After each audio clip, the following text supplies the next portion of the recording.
Good morning, Vietnam! Or whatever. Hey, it's your good old pal, Steve, the OG guitar nut here. Holding something a little unusual. Yeah. You'll notice I have morning hair, and I'm wearing shorts, which is unheard of. Clearly, it must be pajama time. Last time I wore pajamas on the show was actually my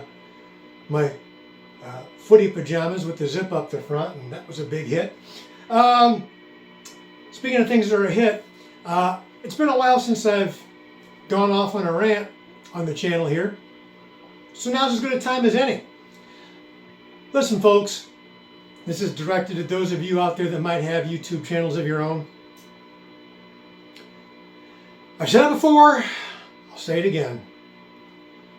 Unless you are specifically demonstrating, demoing, reviewing a reverb pedal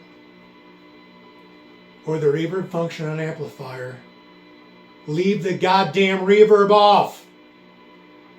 I'm so fed up with trying to listen to a review of a fuzz pedal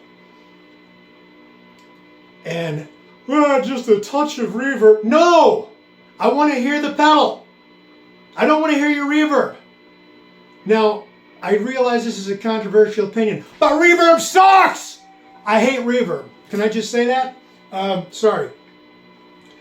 I haven't had my meds yet this morning. I hate reverb. You'll notice both of my amps here have reverb on them. You'll also notice that the reverb knobs are all the way down. I wish that my amps had two reverb knobs so I could turn them both all the way down. I don't like reverb, but that's not the point. Even if I loved reverb, if I'm trying to hear something else, I don't need reverb clouding it up.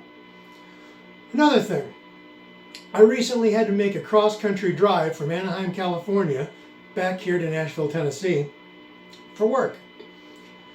And I, being, you know, a YouTube, what is it called, Premier member, subscriber, whatever, I can actually put on a reverb video, see, reverb on the brain. I can actually put on YouTube videos and turn my screen off, and it becomes a podcast. I can just listen. So I put on a selection of various fuzz pedal reviews, okay? And just listen to them. And it never fails. Yes, of course they have reverb on, but never mind that.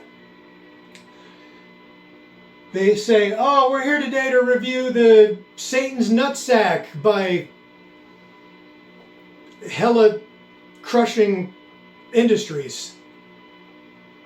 And then they proceed to play a selection of tired ass Hendrix riffs and some basic pentatonic blues stuff. And then, of course, roll back the volume so you can hear how it cleans up. Never once do any of them play any nice low-string single-note riffs, maybe a few power chords. I'm not asking you to have a special guitar on hand that's tuned down to C-sharp standard or something, or a baritone. I understand, you know, you're an E standard, whatever. But at least play something to let us doomheads have some kind of an idea as to what that pedal can do for us. You know, I mean, granted, there are some fuzzes out there that are meant to do the Hendrixy, bluesy, you know, thing. You know, I get it. But there are those of us out there that want to hear crushing. We want to hear doom. We want to know what that pedal can do for us, especially when it's a pedal that is clearly intended to be for doom. I heard somebody doing a review of the, was it Earthquaker devices, his Humitas, which is an absolutely crushing, wonderful, doom-ready fuzz pedal, and they've got it set to a quarter of the gain, and they're playing little pentatonic stuff, and it's like, great, but come on. So enough of that. So the question in everyone's mind is, what the hell are you holding and why? Okay, so this, which says KAWAI, is not a KAWAI, although it is a knockoff of a 70s, early 80s, I can't remember, something that KAWAI put out called the Moonsault, M-O-O-N-S-A-U-L-T. And this was a TEMU special I picked up a while back. I thought that it would be absolutely amazing to have something extremely unlikely looking to use in the Doom band. You know, ironically, it has 2 humbuckers, and you know, I mean, it's Gibson scale length, and you know, I mean, apart from the shape, it's, you know, it's pretty standard, really. It came with, I believe these are 9-gauge strings, because I can bend the Jeep right off the neck. So what I'm going to do is I'll play you a couple of sounds off of it, just because. Then I'll shut the camera off. I'm going to restring this with some nice big-ass strings.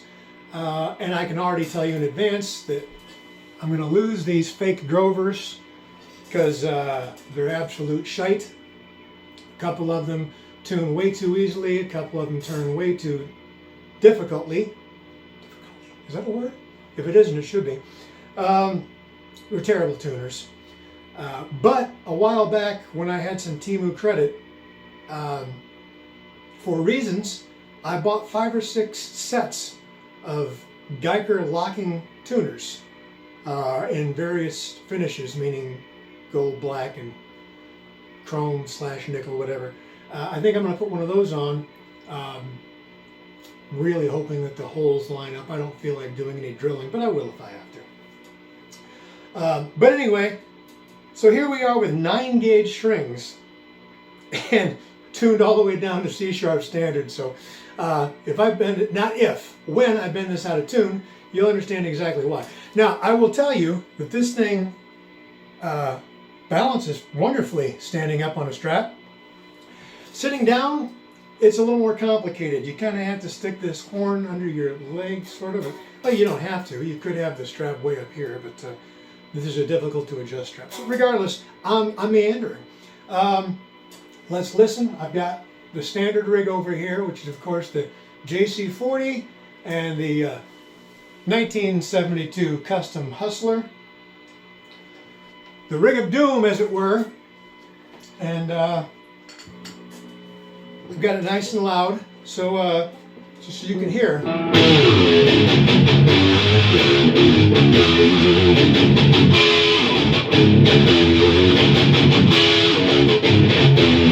See, it's kind of awkward when you're sitting down.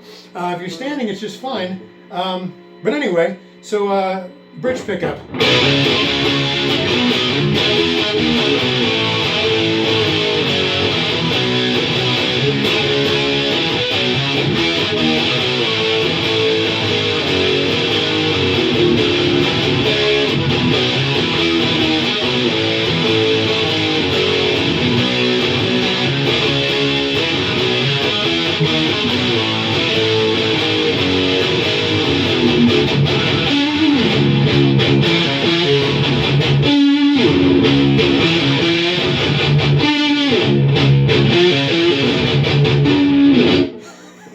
This is awkward to place it down. Let's try the neck here. It should be nice and doomy.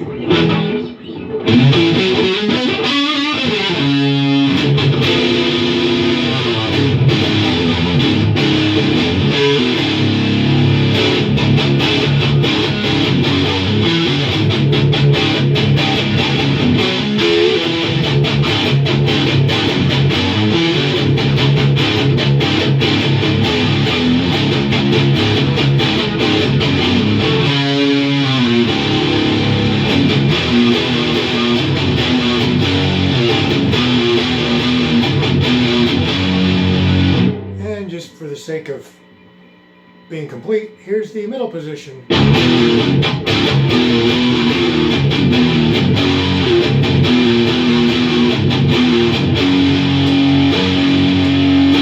I hear almost no difference between the both position and the neck position. There is a difference in the bridge. Got a little more bite. Now, amusingly, this bad boy has 4 mini switches.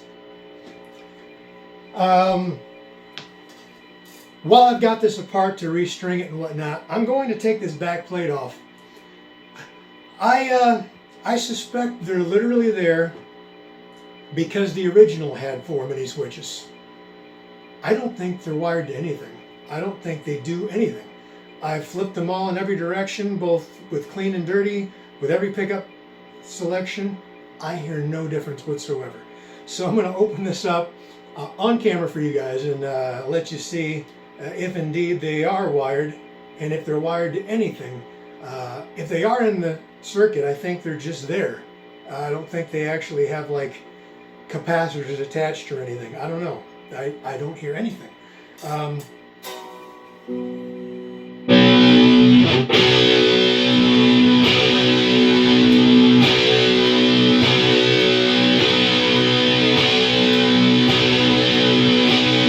Nothing. So, I'm pulling back the tone here and see if we can get some. Boy, this is awkward.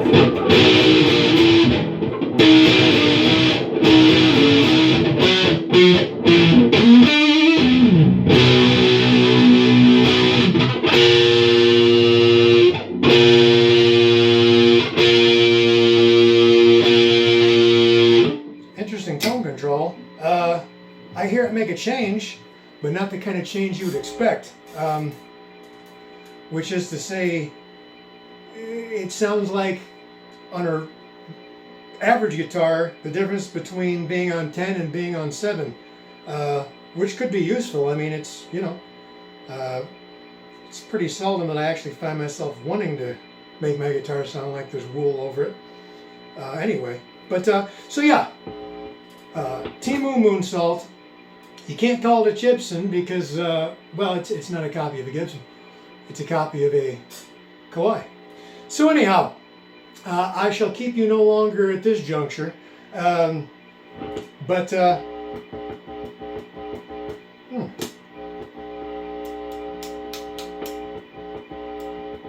Yeah, those switches don't do anything. But it actually plays fairly well given the fact that it's got tiny little strings on it, and as I said, it's so much more enjoyable of a play when you're standing up. But anyway, I'm going to take this apart. I'll invite you guys to take a look inside with me, and then I will do the tuners and the strings and all that. I'll come back and we'll try it out. I'll move the camera angle so I can stand up and demonstrate properly, and you can see if indeed this thing was a success. Wow, just realized these these bridge saddles are cattywampus as anything. Wow. Okay, so it's going to need a little setup. But I think with a coupon I might have given $140 for it, so, you know, whatever. If it turns out to be a fun guitar to use with the band, then so be it. But you'll be the first to know. So I'll be back. Don't go anywhere. All right, kids. So here are the innards of this KAWAI Gibson Moonsault. It's not exactly easy to see, but there it goes, it focuses. As best as I can tell, these switches aren't doing a damn thing. Maybe someone out there that knows a little more about electronics than I could give me some insight, but they're not tied to any capacitors. They're literally just sitting there. So, fun. All right, I'll be back. And hey, just like that, I'm back. So, restrung the guitar, did replace the tuners. I was wrong. These aren't Geiger branded locking tuners. They're Saphew, S-A-P-H-E-W, E-U-E-W, either U-E, S-A-P-H-U-E, sorry. It says they're 1:21 ratio. I don't know about all that, but they work very well. Which, let me address the factory tuners. Look, I get it. You're making a fake guitar, so you make fake tuners that say Grover and they pretty much look like Grovers. And I get it, they're made out of garbage and whatever, but is it really cheaper to make crappy screws? I mean, I literally had a difficult time getting the screws out of the headstock from the tuners because they were crumbling as I took them out. I generally keep all the parts that I take off of guitars when I upgrade them. These went straight to the trash. But these Saphews are great. They seem to do a really good job. I strung this with what has become my preferred gauge of string. These are Ernie Ball Mammoth Slinky, gauge 12 to 62 in the gold packet. And the 62 is literally the largest gauge I could have fit through these tuner holes without drilling, because it just, and I do mean just, made it through. I should also mention that these strings are intended for tuning a standard guitar down to B. I'm tuned to C sharp standard. Unlike virtually anyone that I've ever spoken to or heard from, I genuinely enjoy high tension. By no means do I consider myself a solo player. I'm more of a rhythmer, as John Lennon would say, or a riffer. But when I do, play, single note solo type stuff, I really seem to do better with a lot of string tension. I don't know why. It just seems to work for me. But anyway, so I've got those on here. Let's talk about the guitar. You already know that these switches do nothing. Pickups. I actually don't feel any urge to change out the pickups.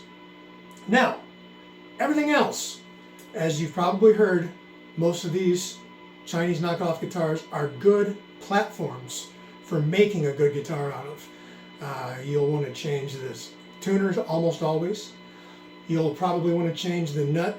This nut is so soft, it's almost like soap, which actually worked out for me because I had to use the new string as a file and kind of file it out a bit to get the string to sit in the groove, widen the groove because it's so big. If I decide that this is one of my favorite guitars and I'm going to use it for stage and whatnot, I will probably go get a real, like a bone or something, or new bone, tusk, whatever, a real nut put on. Likewise, this bridge. This bridge is a study in high tolerances. In the first place, these studs are very loose in the receivers. This is all when it's not strung up. Right now it's rock solid feeling, but so that's loose. Then the bridge itself fits very loosely into the gap. And if that wasn't enough, then the saddles are very loose in their slots and don't have any springs or anything to stabilize them.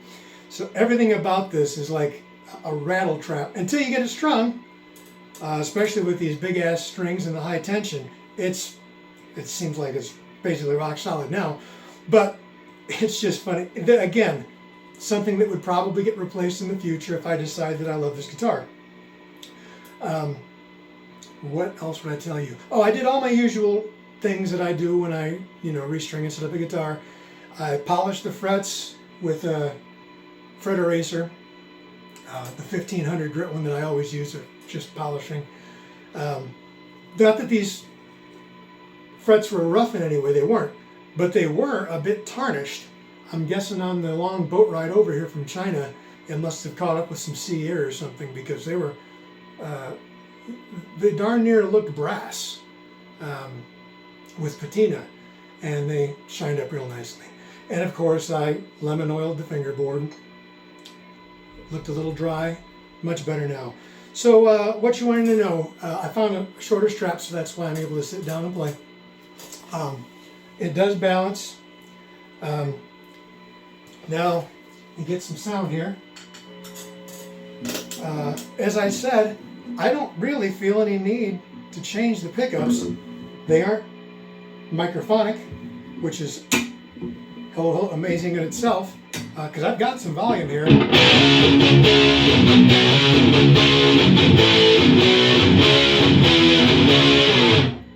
And they're not microphonic at all, so I don't feel any urge to change these. It does sound so much better with grown-up strings on it.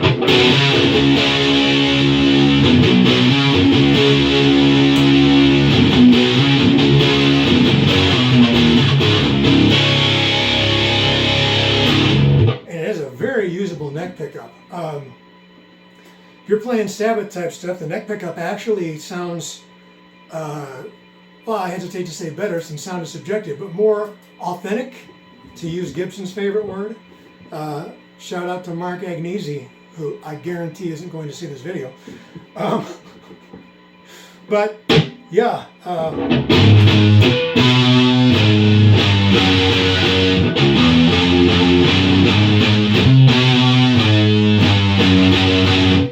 Yeah, the neck pickup sounds great.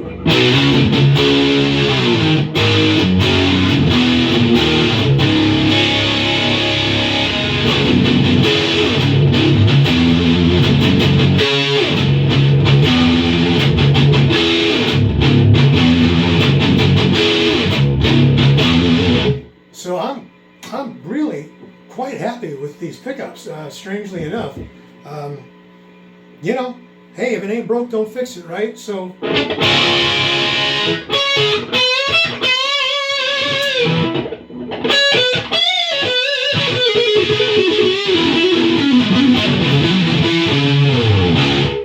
yeah, I like the bridge pickup. I love the neck pickup. It's great. No complaints. What else would I tell you? You saw the inside gut shot. These switches do nothing. They're just there for show, and fine, whatever. I don't need them to do anything. I don't ever split pickups, even when I've got the option. I don't do it. So I don't need that. I don't need them to be out of phase or anything else. If I want some, you know, squiggly little sounds, I've got other guitars that'll do that. You know, obviously, I've got guitars, right? But I'm loving this thing.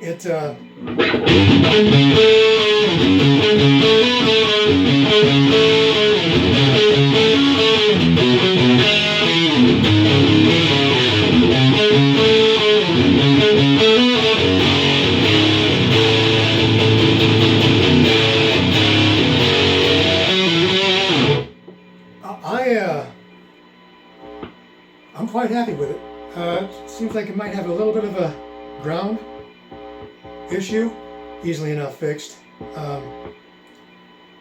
Wouldn't be my first, that's for sure. But no, I'm digging this. I think these were listed on TEMU at either 129 or just slightly over 200. I don't recall. Of course, and also on TEMU, you can find the exact same item from 10 different sellers, each with a different price. So if you find something you like, you know, do a search in the search bar and basically just pick the one with the cheapest price, because they're all going to be the same. They come from the same factory. But I'm liking this. I am genuinely liking this thing. I mean, I knew I dug the shape, but I wasn't really expecting to like this as much as I do. It's a nice surprise.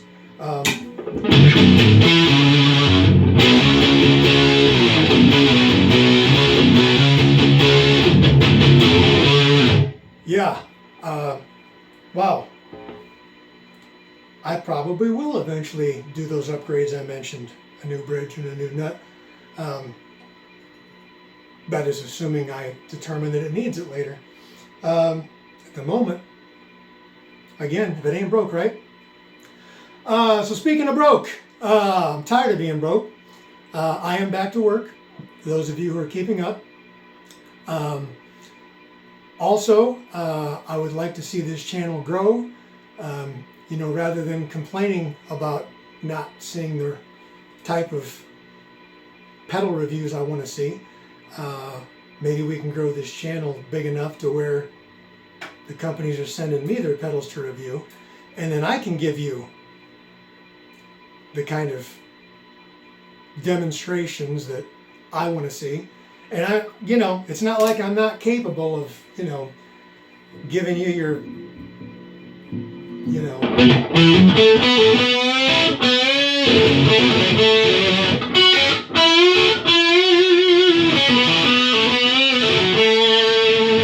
your little bluesy pentatonic, you know, whatevers, and I can show you how a fuzz pedal cleans up when you roll back the volume and all that good stuff too. I can even play some Hendrix riffs if I'm, you know, coerced. He is famous for one of my absolute favorite chords. E7 sharp 9, I think it's called. I don't know. I know enough about music theory to fill up both sides of a matchbook. But regardless, cool guitar. Heard my little rant earlier. If you don't want to hear any more rants, tell me in the comments below. If you want to hear a lot more rants, tell me in the comments below. If you have something you want to rant about, mention it in the comments below. And while you're rooting around, if you haven't already, if you want to subscribe and hit the notification bell, that would be kind of cool. But yeah, I love comments. They're great. And they help the channel. You know, whether they're positive or negative, I don't know if people realize that. But yeah, so anyway, till I see you next, which hopefully won't be too long. This is, you know, your old pal Steve, telling you to, you know, stay cool, stay frosty. Don't take any wooden nickels unless you collect them. Be good to yourself and others. And pick up your guitar and play, just like yesterday. Yeah, you know the rest. So until I see you next, this is Steve and the Chawai Moonsault. See you next time, folks. Thank you.